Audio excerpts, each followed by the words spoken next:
The Nerdcast Empire is on the air. We are back with another week of podcasting excellence on the Nerdcast Empire. I am Matt in the studio. Great to have you along with us. It is another episode of Music Weekly, and we are on to episode number 45 of Music Weekly, episode number 122 overall. And we'll be talking about the music of December the 6th this week. In addition to talking about some of the best, or our favorite, I guess. It's hard to say best and worst in most cases, but we're going to talk about our favorite and maybe least favorite Christmas songs. With Christmas coming up this week, figured it was a good time to delve into that topic as well. Joining me in the studio, as always, is Mike. Mike, how's it going? It's going all right. Yeah, good week this week. Going through the tracks on the playlist, it seemed a little rough at first, but by the time I was done, I'd signaled quite a few quality releases and some that I still kind of need to give a second and third listen to, but definitely enough to get us through the week. Yeah, I was very concerned through the first half of that list. I thought, oh, this is not going to be good. And then the second half kind of came through, and there was a lot more good stuff on there. And some big stuff, too, that we didn't pick, but are probably worth a mention. There was a Frontiers band. There was also the Tak Matsumoto Group's new album that we've talked about a little bit on the podcast. Certainly good album. Certainly worth your time. As when we get to the music section, we'll post Mike's playlist. Definitely encourage you to go through it. There's a lot of really good stuff on the list, but I think we went for some acts that were maybe a little bit more off the beaten path, a little bit smaller, to spotlight this week rather than maybe some of the giants that had released albums this week. So we'll get to that in a little bit. We're going to get to some Christmas music suggestions in a little bit. But first, we're going to get to just one news item this week because I know we're going to be spending some time talking about Christmas music in our second segment, I guess. So we'll just get to this one news item. And it's a news item from Blabbermouth, and I'll post it in the chat on Twitch, but it's just really a news story that mentions that Static X and Gwar have announced Machines vs. Monsters Spring 2025 North American Tour, and it will be almost all of the original lineup for Static X, obviously, not their lead singer, who sadly has passed away, but the Wisconsin Death Trip lineup, Tony Campos, Koichi Fukuda, and Ken J., along with their vocalist Zero, or how I would go, I don't know if that's exactly how you pronounce it. Yeah, that's fair. Xero, with the X and the O capitalized. It'll be coming up beginning on May 23rd in Tucson, Arizona, concluding June 18th in Oklahoma City, Oklahoma. Special guest Gwar, Dope, A Killer's Confession will join Static X on the tour. Obviously a couple of those bands that are favorites of yours. I figured it was worth just kind of mentioning if people would like to check this tour out. This would be a good one to probably put on your calendar for early 2025. Yeah, for sure. Gwar's also going to be on Sonic Temple, so I'll definitely catch them there. Yeah, always cool to see Static X still out there doing it. Dope's always entertaining. Gwar's interesting because it's been a while since I've seen them live, and I was kind of curious what their playlist would look like because, I mean, they're at the point now where they've had 2 albums under their belt with the new lead singer, who was Michael Bishop, who was in the band previously as Beefcake the Mighty, now as this new character performing lead vocal duties. I was looking at a concert of theirs from November 19th, and I was a little bummed out by the breakdown of their set list. To me, with Gwar, they kind of have a couple peaks in their career as far as what I enjoy, and that would be kind of Scumdogs of the Universe, America Must Be Destroyed back in the 90s. And then this stretch that they had from about 2004 to 2010 with War Party all the way through Bloody Pit of Horror. And, as far as the old stuff goes, I mean, they have 2 songs off Scumdogs of the Universe, but neither of which are Salamanizer, which is a tremendous song. And then through that 2004 to 2010 stretch, it's like they have 1 song off War Party, Bring Back the Bomb, nothing off Beyond Hell, which could be my favorite Gwar album, so really disappointed in that. 1 track off of Lust in Space, the song Let Us Slay, and then nothing off Bloody Pit of Horror. Meanwhile, they do have 6 songs that they're playing live off the last 2 albums, which I get, because, I mean, that's the guy who's singing currently in the band. Sure.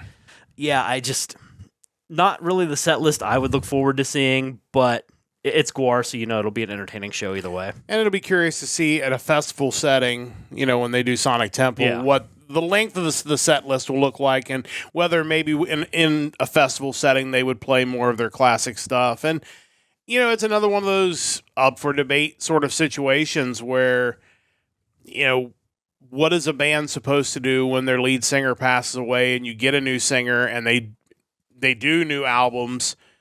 Like, most fans hope that you'll continue to do the old stuff with the new singer, but at the same time, that maybe he just he's not comfortable singing the old stuff or whatever the situation may be. And it's hard because, again, you always want to see the band members of one of your favorite bands continue on, but it does leave you in this situation where it's like you're going to see them with an expectation that a certain amount of their classic songs are part of your concert lineup, and if they're not, if the new stuff doesn't really speak to the classic fans, you might end up finding your concerts getting smaller and smaller as you go forward. Yeah, it's really a weird one for a band that's been around that long to tour that current material heavy. And they do have some classic tracks on their set list, at least the one I was looking at.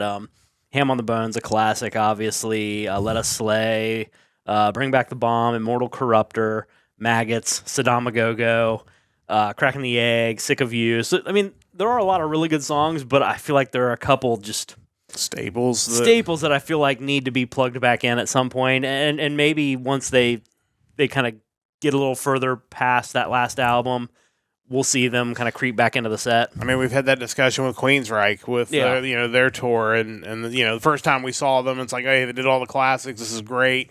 Second time we saw them, it was like, okay, like I get that you like the really old stuff, but you need to throw a few of the big hits in there as well. Otherwise, and to be honest, that has kind of clouded, at least at the very least, if they come around again, I'm going to be looking at set lists to see, what are you performing? Because if you're giving me the same concert you gave me the last time I went and saw you, I'm probably not going to pay money to come see you again. And that's something, too, for people who haven't checked it out. There's a website, setlist.fm, where you can look up a band, and users will go in and actually track set lists for live shows.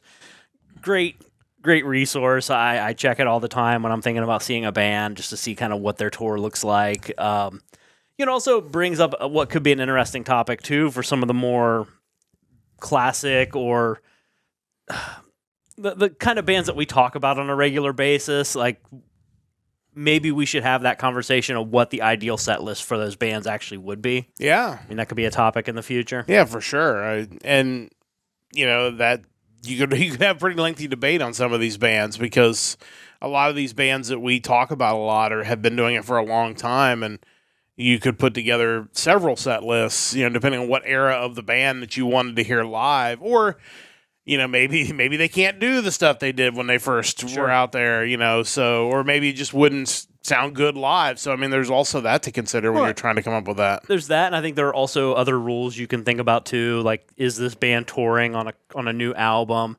Are there any pertinent anniversaries of past albums that you may want to load up the set with songs from that as a celebration? There are a lot of things to think about. Yeah, for sure. And, it's funny you mentioned setlist.fm. I was on there because we were a little bit later on in the vault. We're going to talk about 2009, and one of the things that came up in 2009, we'll talk about it more later, is the last studio album for Ronnie James Dio with Heaven and Hell. Yeah. And I couldn't remember if we saw that tour or if we had saw a previous tour, so I had to look it up, and it was actually 2007 when we saw Heaven and Hell down at the Downtown Arena in Cincinnati, which at the time was, I think, U.S. Bank Arena. Now it's Heritage Bank Arena, I think.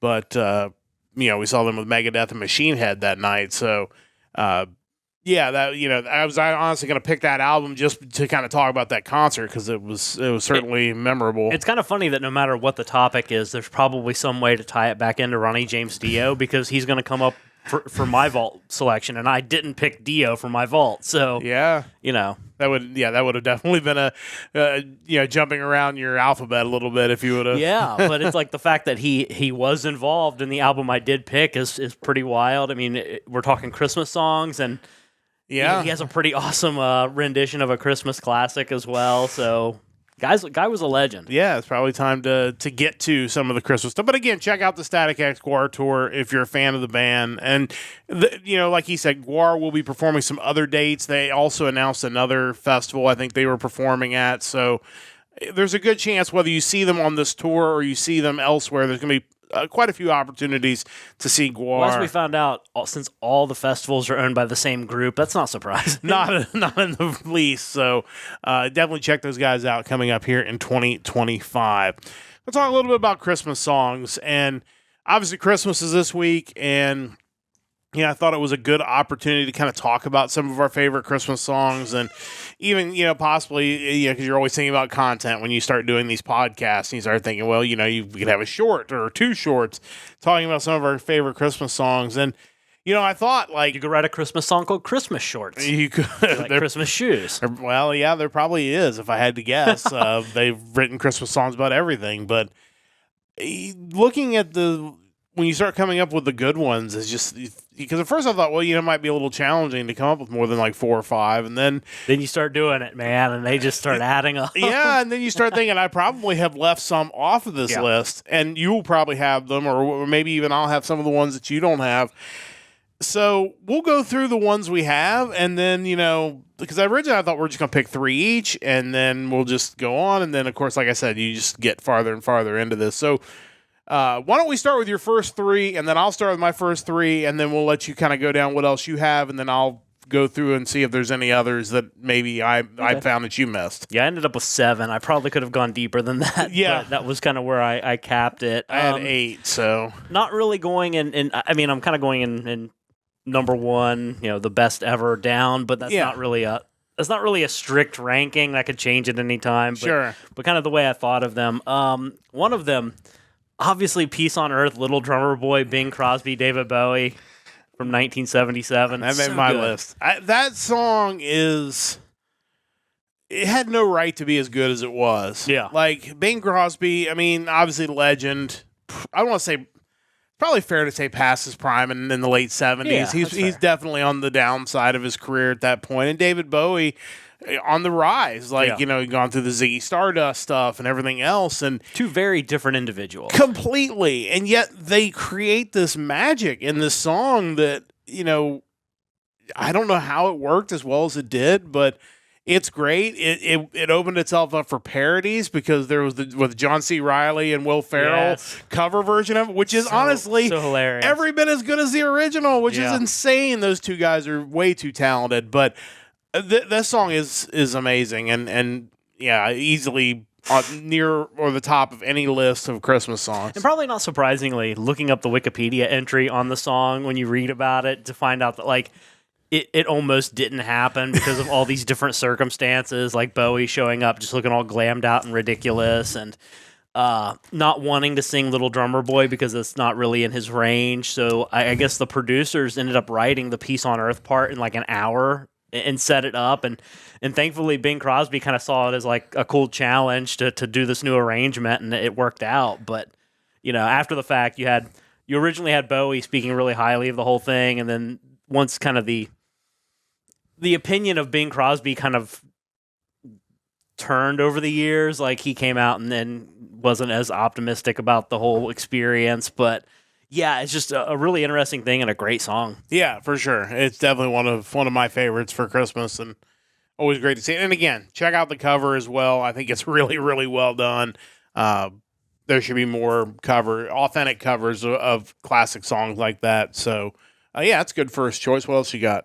My next choice is what I believe is the standout song from the very special Christmas compilation from the late 80s. We are talking Run DMC's Christmas in Hollis. Knew that would be on your list. That's a classic for sure. So great. And I watched, I've been going through rewatching The Office with the Superfan episodes, and they feature that song too on the season 2 Christmas episode. So just so good. But yeah, just not your typical Christmas song, but amazing. Yeah, I think if you're trying to write something new, which obviously it's not new anymore, it's 3 decades old, but compared to some of them, some of them obviously are very, very old. But if you're looking for trying to come up with a modern classic, if you will, those guys just kind of knocked it out of the park and came up with something that was so different, but it just was perfect. Like just would totally fit in with the times, but it also has a timeless element to it that I think it still, would appeal to people even today that maybe have never heard it before.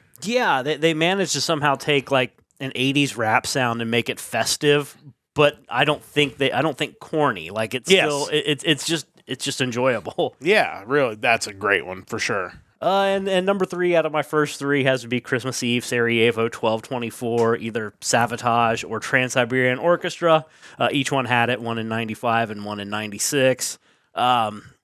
Great song. And obviously I knew that Trans-Siberian Orchestra was kind of like an odd extension of Sabotage just based on the names involved, like the Oliver Brothers and Paul O'Neill. But yeah, I didn't realize that Sabotage actually had a version of the song, which they then kind of ported over to TSO back in 96. But yeah, I didn't know that either. No matter how you listen to it, it's just kind of a mashup of 2 really awesome songs, whether it be God Rest You Merry Gentlemen and Carol of the Bells. Just so cool together, and just really kind of took that instrumental orchestral Christmas thing to just a totally different level. Yeah, it's an all-time classic. And again, it's almost the perfect advertisement for TSO. Like, you see that commercial with that, because I think that's about the only song they like advertise the band with, is like, this is the one, this is the one that people will set their house lights up to do these ridiculous shows to this song.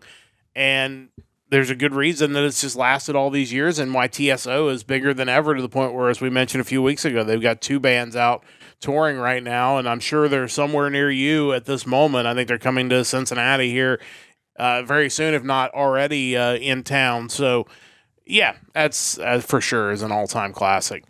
I've got just go through my top 3 that you haven't mentioned so far, because I did have the Bing Crosby, David Bowie one up there too.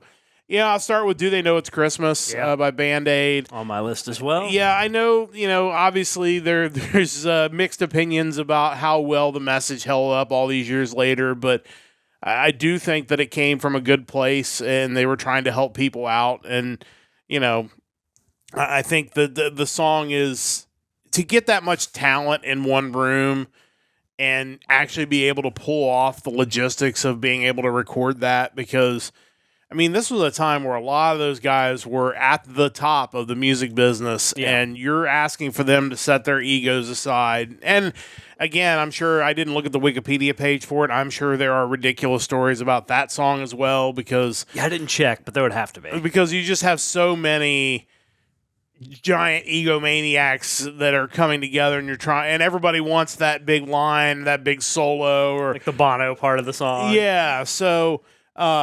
yeah, again, I think it's still just a classic as far as Christmas goes.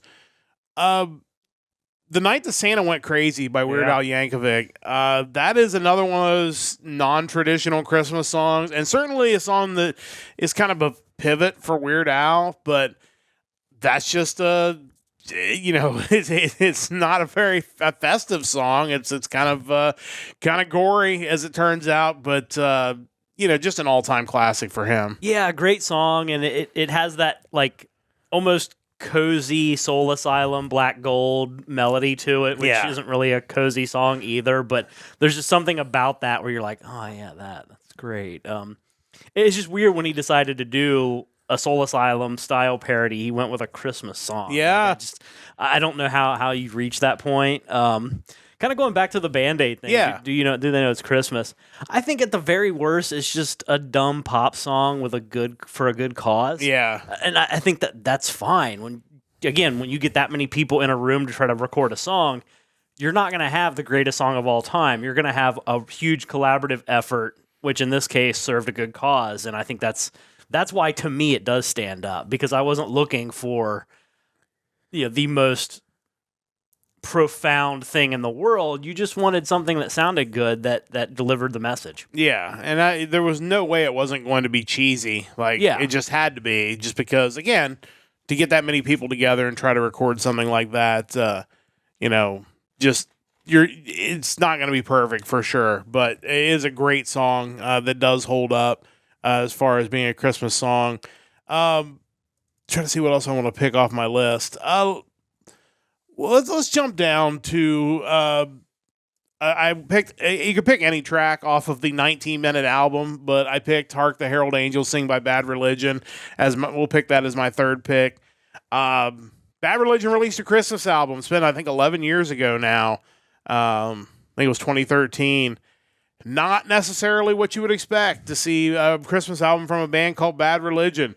But it's great. Like, it's a great album. It is in Bad Religion style, so the songs are all relatively short. But it's really well done. And, I think if you're a fan of Bad Religion, you have to check this out because it's their takes on Christmas songs. They really knocked it out of the park. I mean, it's really that classic Bad Religion sound with Christmas painted on top of it. Like, if you like Bad Religion, you'll enjoy it. It's not the Christmas album for Christmas aficionados as much as it is Bad Religion fans that also celebrate the holiday. Yeah, for sure. So I think that's why it really kind of worked. What else did you have on your list? And we'll see if there was anything else that I had on mine that maybe you didn't put on your list. Yeah, so one real quick that is, I wasn't really super familiar with it until more recently is a Christmas song by King Diamond, back from 1985, off his first solo album, I believe it was. The song's No Presents for Christmas. I mean, it's King Diamond. What more can you ask for? You know what that's going to sound like. Exactly. It's kind of like the Bad Religion thing. Like, you're signing up for this because you want King Diamond to sing about Christmas. Yeah, and it serves its purpose. Like, I have no complaints at all.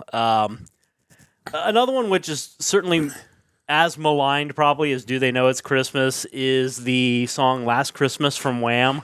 That's a great song. Yeah, I don't care who you are. Like, that's just classic. Yeah, it is. I have that on my list as well. Like, that's, that is one that if you tell me you work retail and you hate that song because of that, I can give you a pass there because there's no question. It's right up there with the Mariah Carey song as far as stuff that's overplayed. At 100%. So I don't work retail, so I can still enjoy that song and listen to it as much as I want or don't want. But yeah, if you're someone who works out and has to hear that 18 times an hour, I can imagine you might have some disdain for it. To me, its sound isn't nearly as abrasive as All I Want for Christmas Is You, Mariah Carey. I feel like that one would have to grate on you after about the third listen. Yeah, for sure. One other thing that I can mention one song of it, but I kind of want to mention the whole thing, and that's back in 2008 there was this compilation released called "We Wish You a Metal Christmas." Has just your classic ensemble cast of metal musicians doing Christmas songs. The one I wanted to point out just because it's awesome. Let's see what track it is on this one here. Where are you at? Oh, there it is, track 4. I'm just blind. Ronnie James Dio, Tony Iommi, Rudy Sarzo, and Simon Wright perform a cover of God Rest You Merry Gentlemen. It's legendary. It is incredible, but I don't want to also... I don't want to ignore some of these others. We have We Wish You a Merry Christmas with Jeff Scott Soto singing it, the Kulick Brothers, Run Rudolph Run with Lemmy singing, Billy Gibbons and Dave Grohl. That's a great song. Silver Bells, Jeff Tate, Carlos Cavazo, James Lomenzo, and Ray Luzier. Jeff Tate kills it on Silver Bells. Dude has had a great voice for most of his career.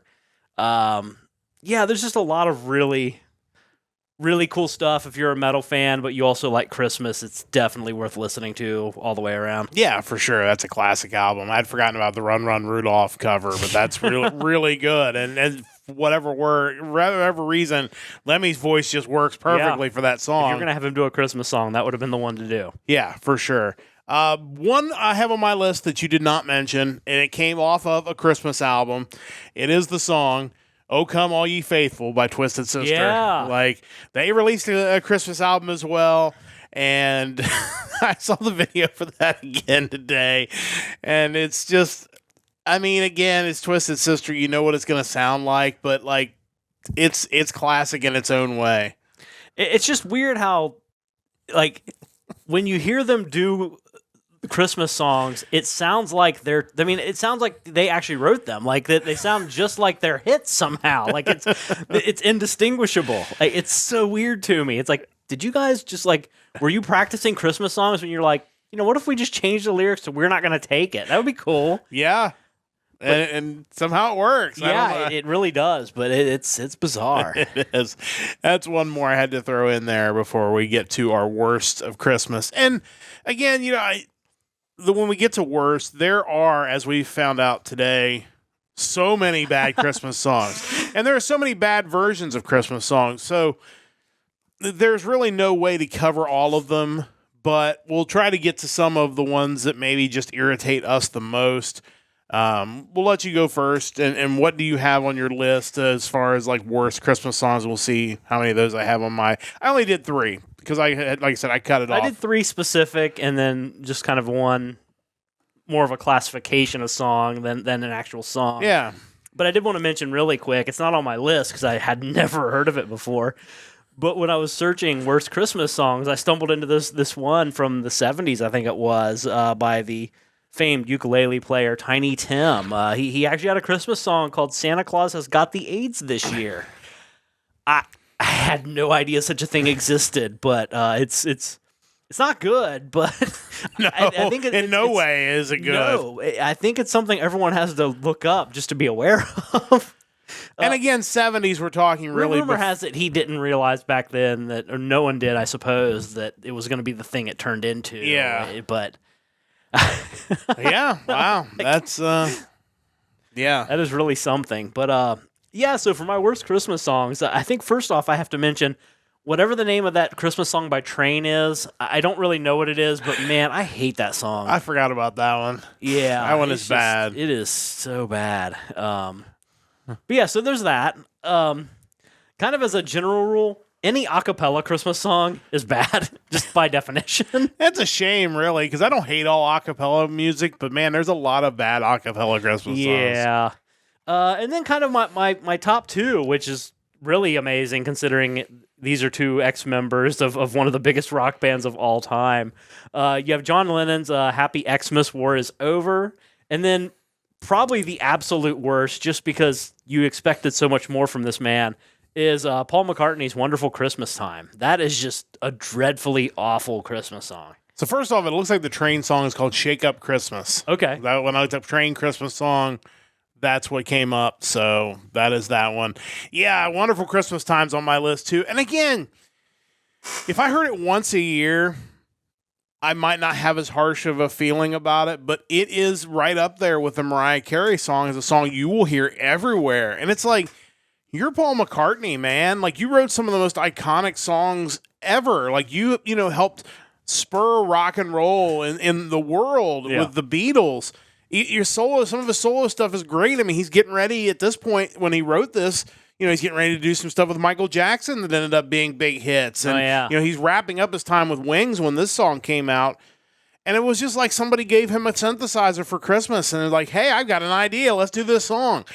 And it's so bad. Like, it's just, if you told me that, 30 years from now, somebody's going to think that somebody, like with ChatGPT, put in Paul McCartney Christmas song and it spat out that.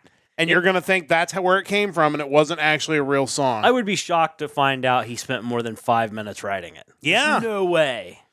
Like he scribbled it on a napkin. And it's one of his bandmates is like, here's this synth rhythm. Like, okay, got it.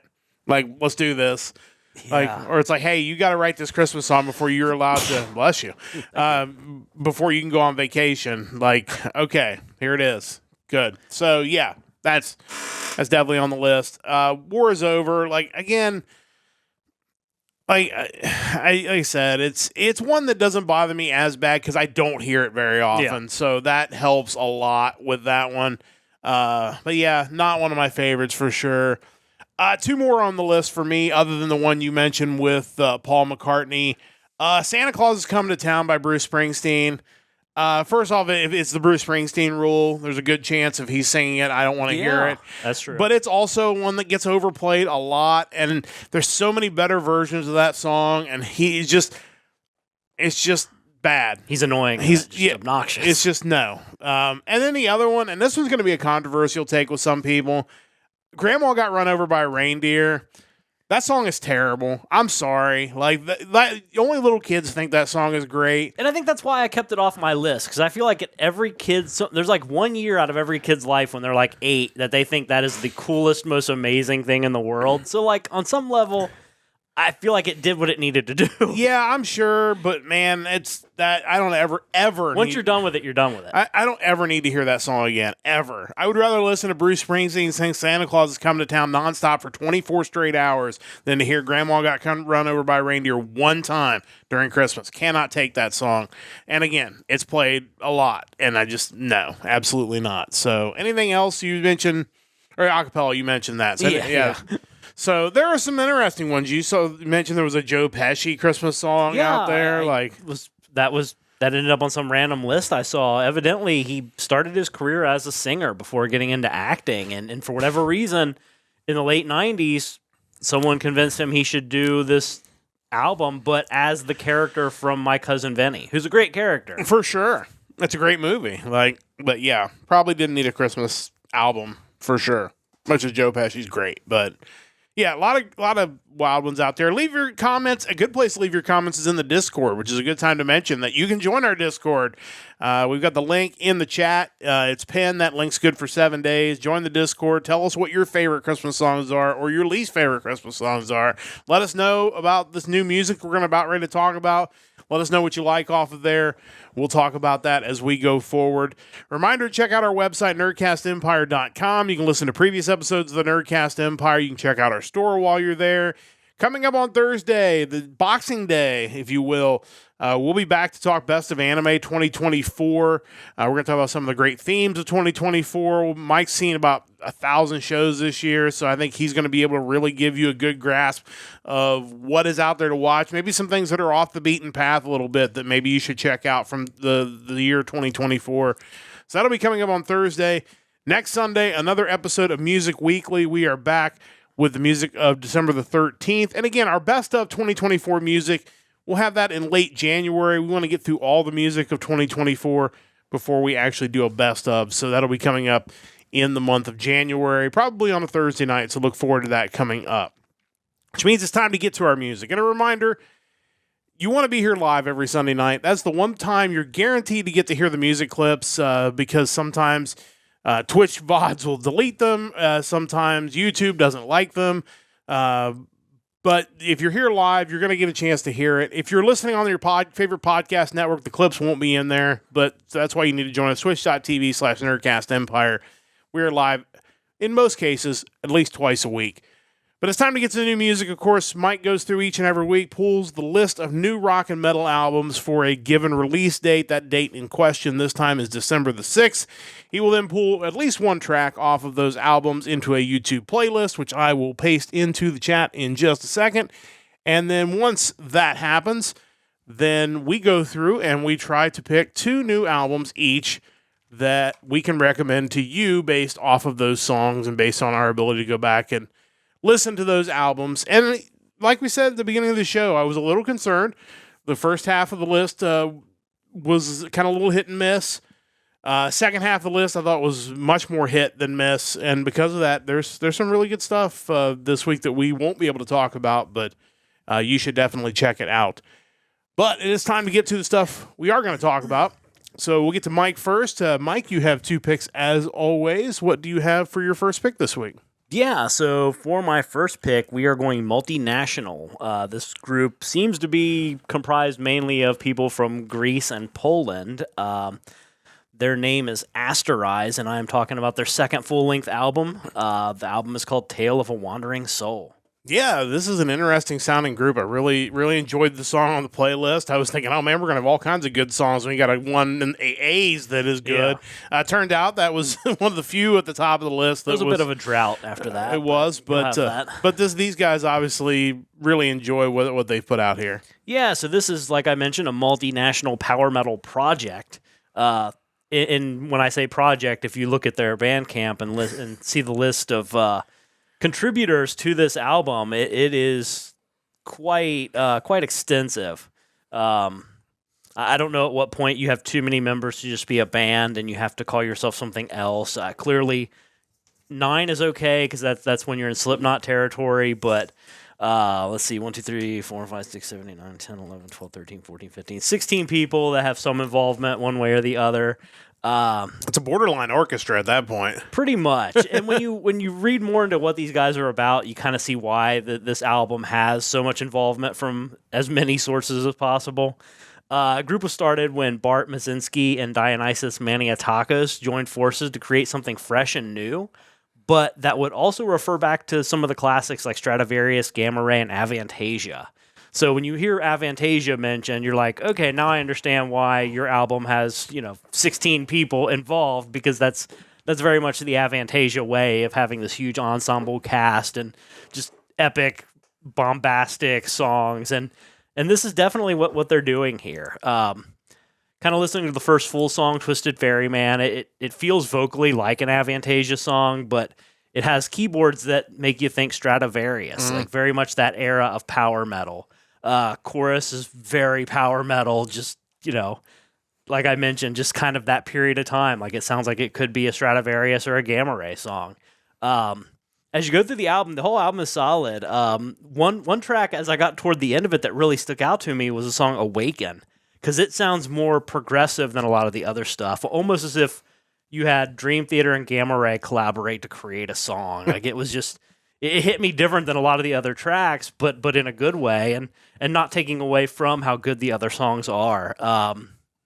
Standout tracks on the album include Twisted Ferryman, Into Fantasy, Wicked Dream, Tale of a Wandering Soul, Awaken, and then the track that I picked to check out tonight, the song Golden Land. So let's check that out now. Again, this is Asterise off of their album Tale of a Wandering Soul. This is the 8th track off of that album. It is Golden Land, so let's listen to a little bit of that now.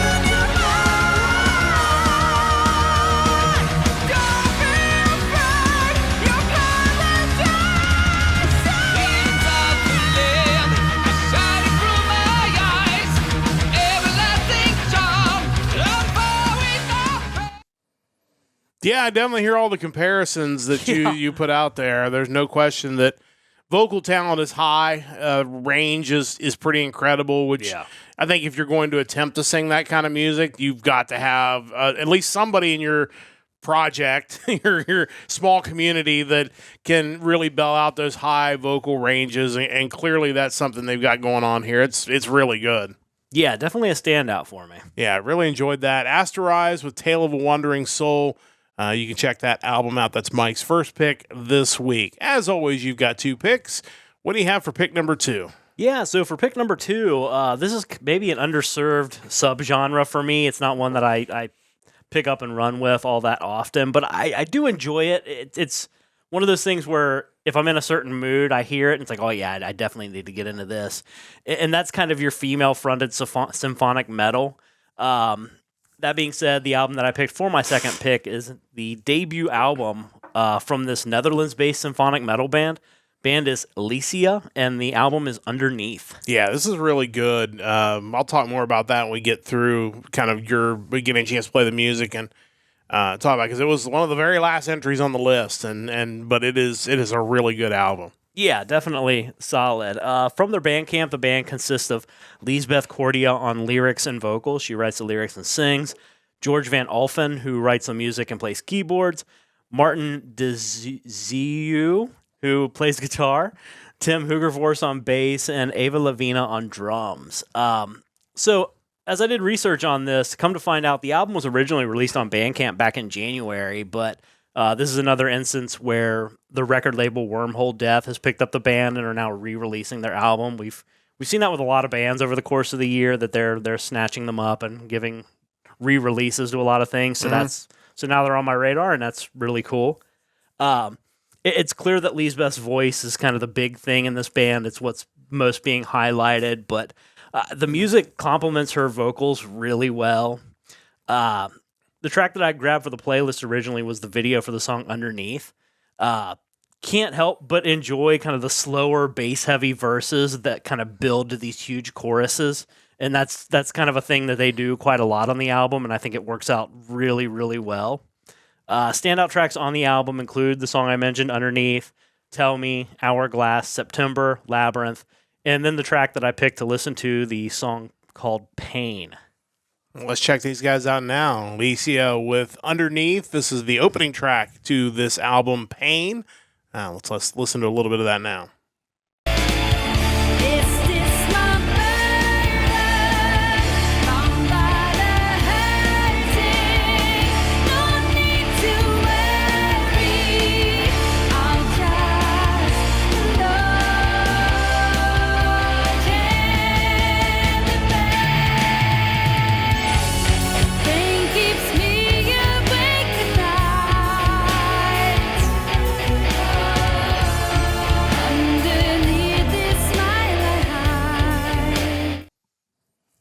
Yeah, so, I know we've talked a little bit before about how kind of this whole process works of choosing these bands. Mike goes through, creates this big spreadsheet, and then he goes through and listens to all of the songs on there, and will mark them as different colors, basically, to show the ones that he thinks are kind of stand out, at least through the first listen.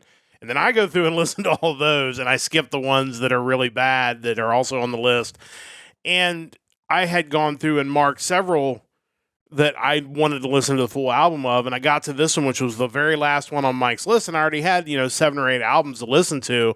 So sometimes I get to that point, it's like, okay, I need to mark anything else. And then I listened to the track that was on the playlist. I was like, okay, I'm going to have to mark this one too, because as much as I wanted to just be like, I've got enough done, like, I was really blown away. Like, she really kind of takes it to a different level than, because we listen to obviously a lot of music over these 45 weeks, and we hear a lot of bands that do this style, but it's almost operatic singing, and it's just something about it doesn't click with me. But this is just, there's more power behind it, and I think when you have that powerful vocal to go with the music behind it, I think that's kind of the winning formula to make something that really speaks to me. And I was happy to see you pick this one, because I think this is a really, really good album. Yeah, I agree. I was kind of surprised to see some of the play counts. I don't know when it was added to YouTube Music, but I really would have thought there would have been a lot more listening to this one. I think people definitely shouldn't sleep on this album, because and they as a band, I'm definitely looking forward to hearing more and kind of seeing where they go from here. 100%. I think the sky's the limit to where they can go going forward. So definitely check that out. Check out both of Mike's picks. Really good stuff this week in his 2 picks of music. I've got 2 picks as well. Let's start off with the first one once I get down my screen set up. So the first one is a rock band from Switzerland. The name of the band is Vamprovia, with the album Resurrected. It's actually an EP. And these guys, it was a group founded by 2 brothers, Bjorn and Lars Kalbitzer, back in 2016. They'd been making music with their dad for many years when they were little, and then paired up with a guy by the name of Dominic Annan, Marco Fauro, and Stephen Clay to basically form a band, Vamprovia. It has nothing to do with vampires, in case you're wondering. I wondered that as well when I saw the name. But basically, the English verb to vamp means to improvise in German. And their thoughts was this was all started with improvising, so that's where the name comes from. It's interesting. It was hard to find a lot of information on these guys. I did find one, I believe it was German language article from 2017 that talked about them performing. And at the time, they were doing mostly cover songs, doing covers of Foo Fighters, AC/DC, Lynyrd Skynyrd, and Gotthard, who we've have talked about on this podcast. Yeah. These guys were all in their teens and early 20s when they first formed the band in 2016. So it's really cool, again, to see kind of a younger generation getting into this melodic rock sound. There's also a bit of a bluesy undertone to this EP in the vocals, and I think I generally enjoy that type of vocals. It's an EP, so when we talk about standout tracks, obviously, the whole thing stands out. So I think you should definitely listen to all 5 songs. It's about 20 minutes long, so pretty easy to get through them. The song we're going to listen to for the playlist or for our podcast this week is the song Healing, the fourth track off of this EP. So let's listen to this. It is Vamprovia with the album Resurrected, the EP. And this is the fourth track off of that EP. This is Healing. So let's check a little bit of that out right now.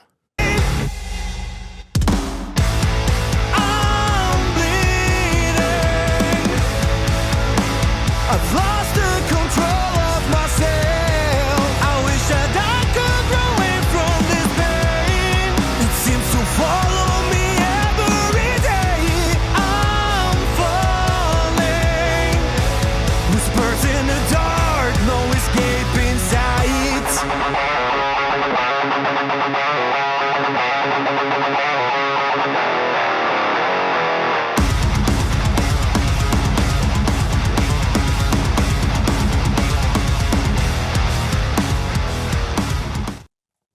But yeah, again, another younger group of guys that got together, formed a band. They've been at it now for 8 years, going on 9. And it's, like I said, it was really a very enjoyable, quick listen EP, but definitely check those guys out. Mike, your thoughts?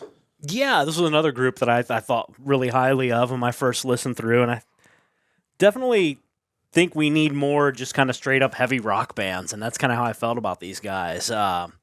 Obviously, like you mentioned, this is an EP, so I would definitely like to hear something more full length from them in the future, just to kind of get my ears into something more than this. But yeah, good stuff. Yeah, I really enjoyed this. Looking forward to them continuing on and maybe doing some more full length stuff. But definitely check out Vamprovia, the first choice off for me off of the list this week.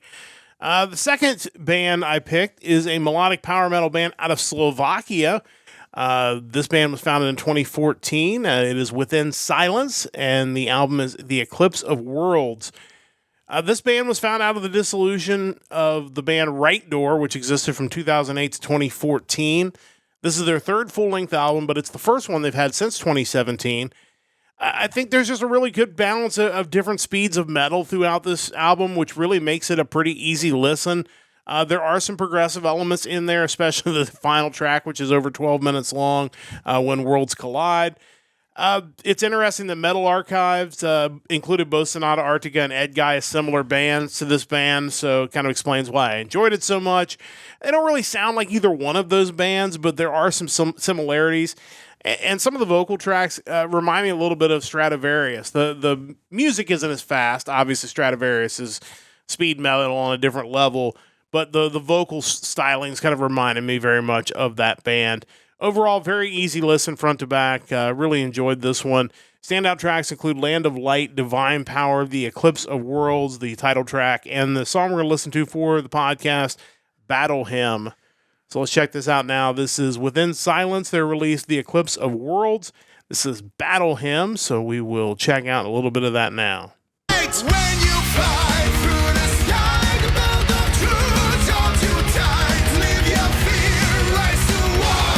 We won't lose anymore. Somber clouds in the sky, sword of spirit, cast them down. Leave your fear, rise to war. We won't lose anymore.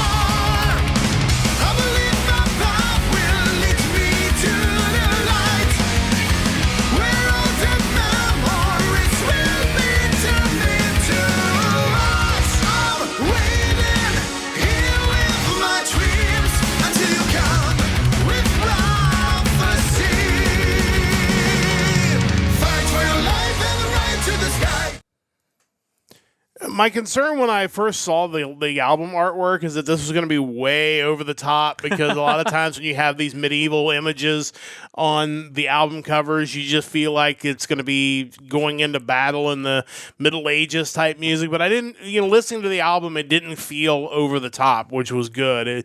It at times pushes that boundary, but I don't feel like it ever crosses over. And I think that's why it was a really enjoyable listen. Your thoughts on these guys? Yeah, I definitely get the Stradivarius comparison. Kind of the music, the melodies are really, really fast, but the singing isn't necessarily all that fast. But yeah, you definitely have that going on. Yeah, I think if you're a fan of Edguy or Sonata Arctica, you'd certainly enjoy this. The video for Battle Hymn is really cool too. you mentioned kind of the medieval elements. They pull that off without it just coming off as totally cheesy or jokey. It's just really cool. Yeah, really enjoyed this. Definitely check out Within Silence, my second pick for this week. So that's our new music for the week. It's time to get to the vault, where Mike and I will each tell you about a classic album or a couple that you need to check out. Mike is going through Wikipedia's list of glam bands and going through the alphabet A to Z. And last week was a bit of a challenge because we had the letter Q and there were limited options. But we're on the letter R, so probably more to choose from this week, but I think you've made a pretty logical choice based on the pick you made last week.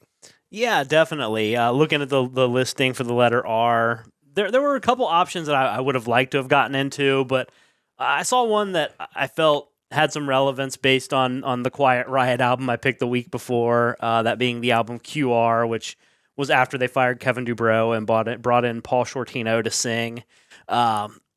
With that in mind, under the letter R for a glam metal band, you had listed Rough Cutt, which is Paul Shortino's band. So I thought, hey, let's check that out and just kind of hear what his stuff sounds like when it's really kind of his stuff. So that being said, my vault pick this week is the first album from Rough Cutt. The album is called Rough Cutt from 1985. Yeah, I have not had a chance to go back and listen to this, but I'm interested in hearing what it sounds like, especially compared to the Quiet Riot album from last week. Yeah, definitely. Kind of going into the band's history through Wikipedia, it's kind of wild that period of time, like the early 80s in California, how many musicians kind of filtered in and out of bands before they've reached some sort of steady lineup. As you read through, you find out that someone like Jake E. Lee, who I know mainly is one of Ozzy's former guitarists and for his own band Badlands. But according to this page, kind of reading through the history of Rough Cutt, they point out that Jake E. Lee was in that band at one point in time early on and also was a member of Rat early on, which I didn't realize either. Oh, that's crazy. Yeah, kind of wild. The lineup for Rough Cutt, though, when this album came out, featured Paul Shortino on lead vocals, Amir Darak on guitars, Chris Hager on guitars, Matt Thor on bass, and Dave Alford on drums and vocals. As I looked through that, the name Amir Darak kind of stuck out as someone that I thought I heard the name before. And looking into his history, he not only is he a classic member of Rough Cutt, both from the early 80s and even later on when they've gotten back together a couple times, he was also the guitarist for the nu metal electronic-ish band Orgy, which kind of blew my mind. I didn't really think that anyone from Orgy or even a lot of the people in the nu metal movement would have had their roots back in the early and mid 80s hard rock scene, but that's definitely the case with this guy. Also kind of weird when you read more into him that he also made a guest appearance on Crazy Town's The Gift of Game. Who knew? So weird. He has an electronic rock band too called Julian K, which he and Ryan Shuck of Orgy kind of created as a side project from that band. He also has some pretty wild like custom guitars that he made through both Yamaha and Jackson. Worth looking into because they're pretty cool and evidently pretty sought after. Going back into Rough Cutt though, it's cool to see they're still around. Not only are they still around, there are two versions of them. But evidently, these aren't the kind where they hate each other. They just kind of both coexist. Oh. Back in 2021, Paul Shortino, Amir Darak, and Thor, Matt Thor got back together to form Rough Cutt and release an album even in 2021, Rough Cutt 3. The other two kind of classic members, let's see. Yeah, make sure I got that right.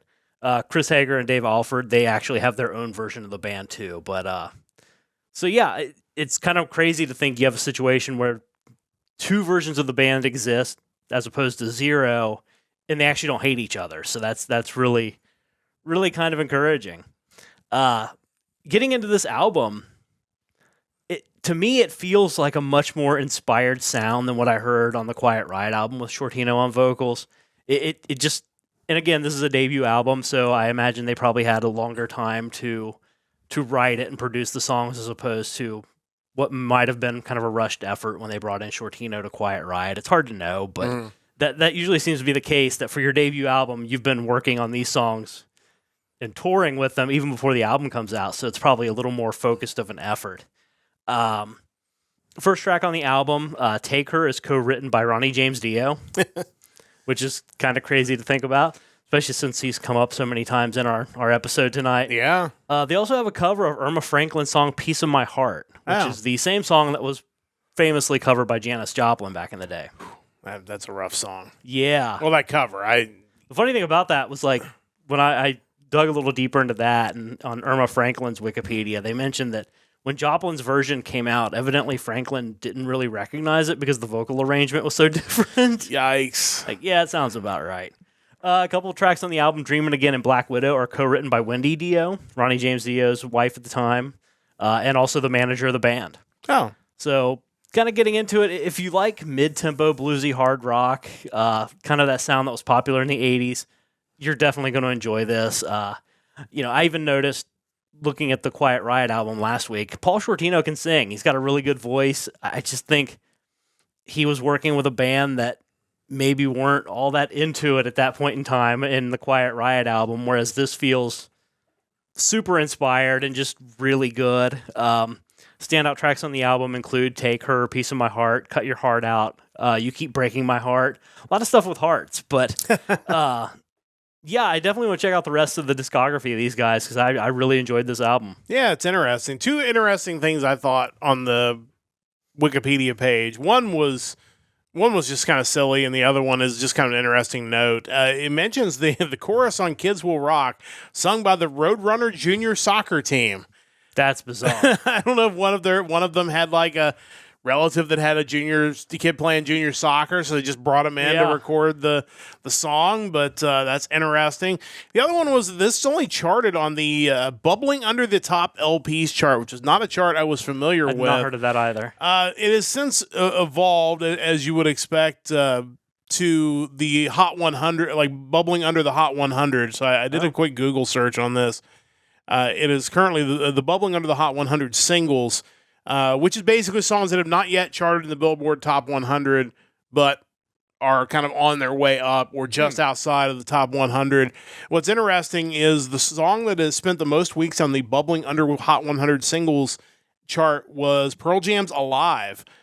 61 weeks from 1998 and 99, followed by Even Flow by Pearl Jam, 52 weeks. So kind of interesting that those two are 1 and 2 on that list. Yeah. But at the time, it was the bubbling under the top LPs because we're talking in the 80s. But interesting to just, somebody saw that this was maybe an album that could chart, and so it was on this list, but it never quite broke through and got into the top list. But yeah, I'm definitely interested to listen to this. I mean, that type of music is kind of up my alley, so kind of interested in checking it out.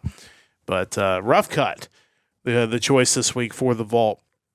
Time to get to my Vault pick, and this was going to be interesting. I think Mike's going to be able to give us more information this week than I will, because going through the list of albums in the year 2009, I kind of realized that maybe I wasn't listening to a whole lot of music in 2009, and I feel like I noticed a lot of albums that I think and bands that you have mentioned are on this list that maybe I've not listened to their releases, so I'm definitely curious to maybe go back and play catch up on some of this stuff. But I will mention a few of the albums that either stood out or ones that I did know, and then we'll get to the Vault pick, which is, everybody can see on the rundown, going to be Sonata Arctica again. But we mentioned earlier, the Devil You Know, the Heaven and Hell album came out in 2009. Really notable because it is Ronnie James Dio's final studio album prior to his death in May of 2010.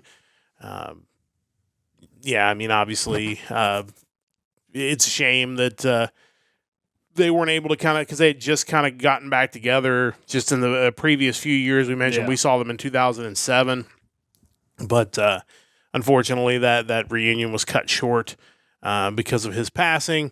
Black Gives Way to Blue, fourth studio album from Alice in Chains, was released 2009. Not a ton of those songs that I recognize, but Check My Brain was one I remember charting on the radio. Your Decision, I think, was another one. Yep. But obviously, like Alice in Chains, worth mentioning them. Life Starts Now, the third studio album from 3 Days Grace, included The Good Life and World So Cold, which were really big songs at the time. one album that actually was released right at the end of 2008 that I missed last week when I was going through this out of Japan was the album My Song, Your Song from Ikimonogakari. Classic group that's been around a long time, but notable this album because the third track, Bluebird, obviously became one of their best known songs, was the third opening song for Naruto Shippuden. But this song actually ended up being the 14th most selling album in 2009. It was released on Christmas Eve 2008, so it kind of snuck under the radar. Missed out on 2008, but I did want to shout it out. A couple albums I do know that I have listened to is Endgame. Megadeth's album came out in 2009. The singles were Head Crusher and Right to Go Insane. But another really good Megadeth album. I really enjoyed that. We'll let you get your thoughts on that in a moment. But again, I went back to Sonata Arctica again. The Days of Grays was released in September of 2009. I really enjoy this album. This is one that comes up a lot on my iPod even today. Starting off with the instrumental, Everything Fades to Gray, and then Death Aura, which is a kind of a multi-part event that goes over almost 8 minutes. The Last Amazing Grays, I really, really like that song. Flag in the Ground's another one that's a really good one.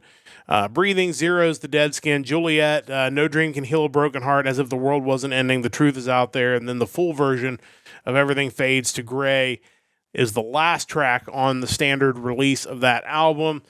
Again, it's an era Sonata Arctica I really enjoy. I know it's not, that is specifically an album that maybe doesn't appeal to the people who enjoyed early Sonata Arctica because it is definitely just a rock album at this point. They are definitely a rock band more than they are like a speed metal band as they were in their early days, but a lot of really good stuff on there. So I want to get your thoughts really on both of the last two albums I mentioned because I know those are two that are on your list as well. Yeah, let me get into these real quick. As far as Megadeth Endgame goes, just tremendous album. You do kind of see where they're heading in some cases a little more back to the hard rock side of things. 44 minutes is definitely an instance where it almost feels like, if not a Risk era song, maybe like a Euthanasia era song where it feels very more cookie cutter, but still really good. The title track Endgame goes crazy hard. So does Head Crusher. Right to Go Insane is a great song. This Day We Fight. Just another solid Megadeth offering. But yeah, when you kind of go from there, you're going to move into 13 and then Super Collider, and you see them kind of drifting a little more toward the rock side of stuff again. But still, just quality work by the band. Days of Grey, feels more proggy than a lot of their stuff. Yeah. Like it's definitely prog power metal as opposed to just power metal.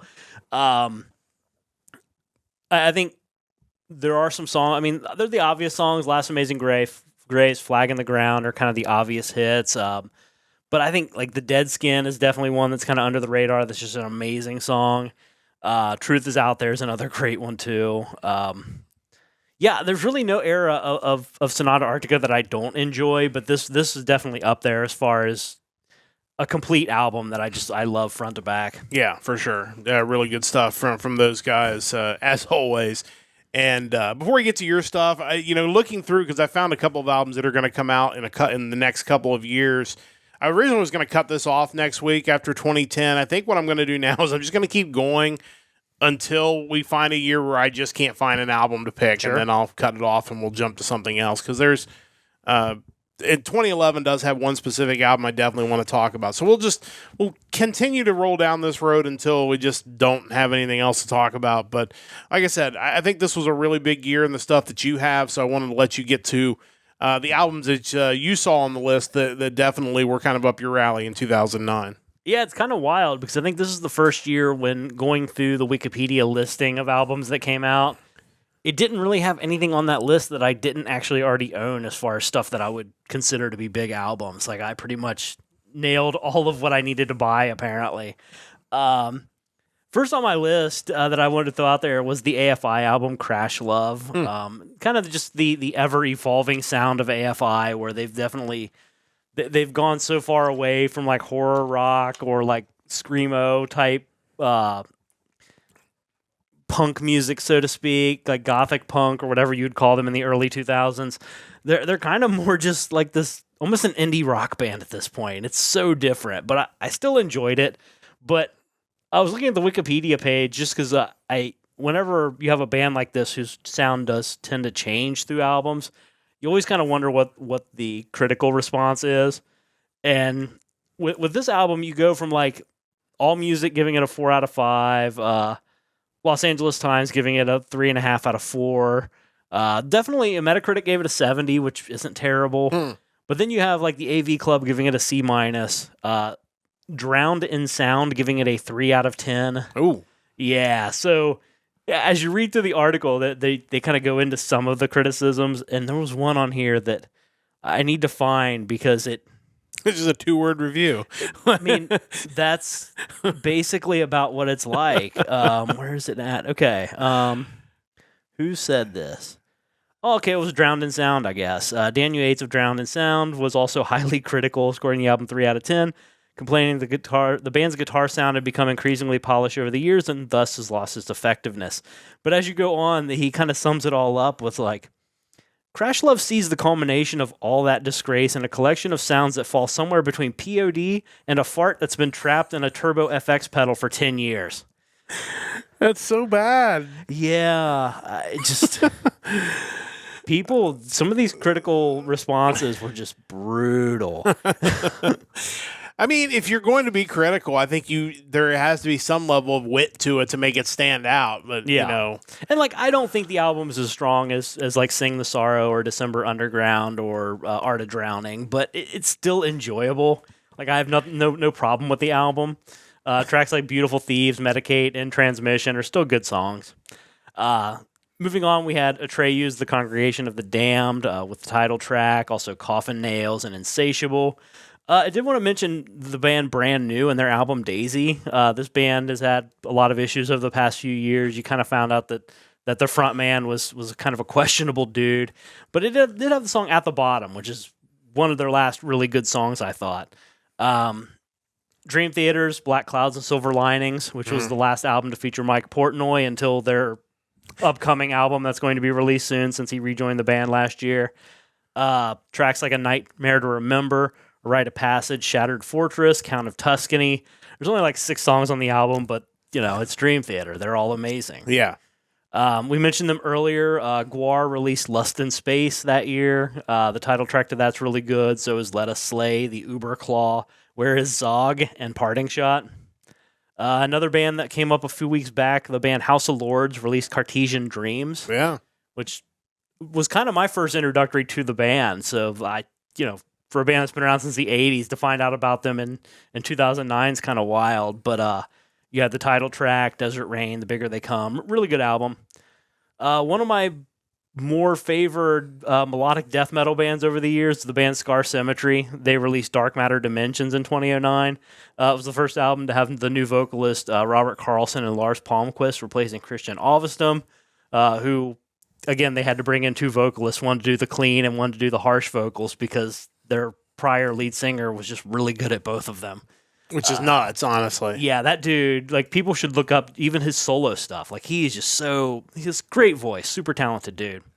This album had tracks like The Iconoclast, Numenon and Phenomenon, and A Parentheses in Eternity, which is one of my favorite songs. People should listen to A Parentheses in Eternity, if for no other reason the title's just ridiculous. Sure. We had Digital Ghost, the album from Shadow Gallery, the last album from Shadow Gallery. It was released a year after the lead vocalist Mike Baker passed away. Earlier this year, we did mention Gary Werkamp, who was a big deal in Shadow Gallery. He was involved in the prog metal album from Harpazo. Yeah. As far as this album goes, you have tracks like With Honor, Venom, Gold Dust, and Digital Ghost. I mean, if you like the sound of Shadow Gallery, you'll enjoy this. It's just more Shadow Gallery. Finally, one that I think is probably underrated because the band is so ridiculous. The debut album from Steel Panther came out, Feel the Steel. And I get to read some of the song titles, which is tremendous. I mean, they're kind of a parody band. Just turn up the kind of the mindset of the 80s hair band era to like a million. Yeah. But musically, they're ultra good. They're just a really good band. This album has tracks like Death to All But Metal, Community Property, Fat Girl, Thar She Blows, Turn Out the Lights, and The Shocker. Yeah. Yeah, not to be taken too seriously, but it's a great album. Yeah, I mean, the musical talent of that group is pretty extensive.